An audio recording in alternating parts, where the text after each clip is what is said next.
This is Hannibal back here from the Hannibal TV on YouTube, and I am going to give you a review of the original Sheik, Dark Side of the Ring. If you want to see my playlist for the original Sheik, go in the description of this video. He's one of my favorite wrestlers. I've only seen two of the Dark Side of the Ring so far this season. They've been posted on Daily Motion. I don't have Vice. They it was the Sheik one that I watched today, and I forget the other one, Billy Jack Haynes. Billy Jack Haynes, who it just came out, and I just did a report on it. He was declared unfit to stand trial today, so his trial, which is supposed to happen in December, has been delayed. But the Sheik, one of my favorite wrestlers ever. He has a mystique about him, a realness about him. You can suspend your disbelief with him. Other than Brock Lesnar, there's very few characters like that today that are larger than life. One thing I'll point out for the people that keep paying Abdullah the Butcher GoFundMe, by the way, Rocky Johnson has said it. He was one of the first millionaires of Japanese wrestling. He had a decades long career, even wrestled for WCW, owned numerous restaurants. He's still doing regular autograph appearances. He's having toys made of him. If you guys want to still keep paying him his GoFundMe's, he also has done numerous Dark Side of the Rings now. He's in the Sheik's Dark Side of the Ring, and it's a new episode because he's lost weight. So you get paid for these. I mean, I got paid $1,000 for mine when they use footage, which they used footage of mine in 3 of the episodes. They pay. Supposedly, they pay Billy Jack Haynes good sum of money for him. I know Abdullah's not doing it for free. Kevin Sullivan got paid. Don't be convinced, anybody, that Abdullah the Butch is poor. I'm just going to state that right now. Next time he goes whining that he needs money in a GoFundMe, he's a worker. He copied the original Sheik, and he was the best copier of the original Sheik.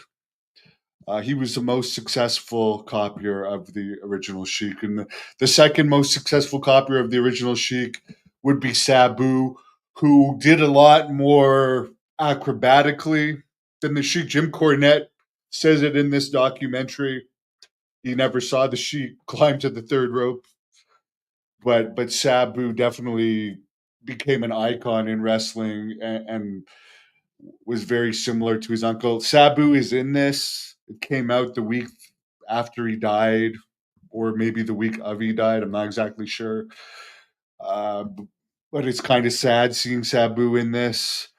Although, again, I mean, some people took offense that I said maybe it's better for Sabu. And I don't, I, although there was some parts of his personality that were distasteful and he was careless with me in some ways, there were other ways that we kind of bonded, including he knew I was a big fan of his uncle and he knew I was a big fan of his. But I will say this: one of the sad parts about the Sheik is he was poor in his later years, and he still had to wrestle in his later years, and he didn't necessarily have the greatest later years. And what I said in my initial obituary of Sabu is, from what I understand, he didn't have a lot of money.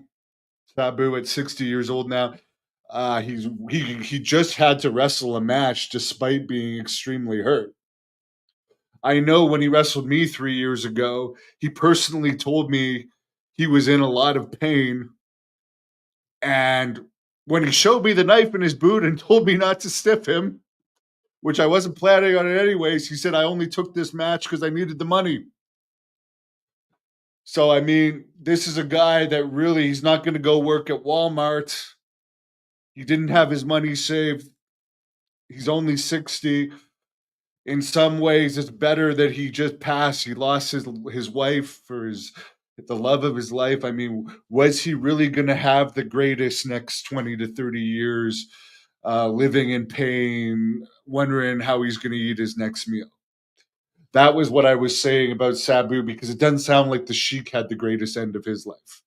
And as wrestlers, I respect the hell out of both of them. And I'm just explaining that to explain I didn't mean offense by that comment. Sometimes it's better the way that Sabu passed away quietly in his sleep 3 weeks after having a very memorable match right before the Sheik documentary comes out. It's very poetic. Dory Funk Jr. was in this. I don't think he added that much other than saying that the Japanese fans like violence and the Sheik definitely provided violence. Dave Drayson, Supermouth Dave Drayson, one of the Sheik's pretty much last manager, helped a lot in the Detroit wrestling territory office. I'm actually going to be interviewing him next Wednesday at 3 p.m. Eastern, right here on the Hannibal TV. And there's other interviews with him if you click on my link in the description. But we're going to talk in more detail about this next Wednesday. So subscribe to the Hannibal TV if you're not subscribed. Dave Drayson added a lot to it. Jim Cornette, he always talks a little bit negatively about the Sheik. As I said, for Cornette, I know other people have thrown feud on his fire with him and I. At this point in my life, I really don't have. I don't carry any more hatred towards Jim Cornette.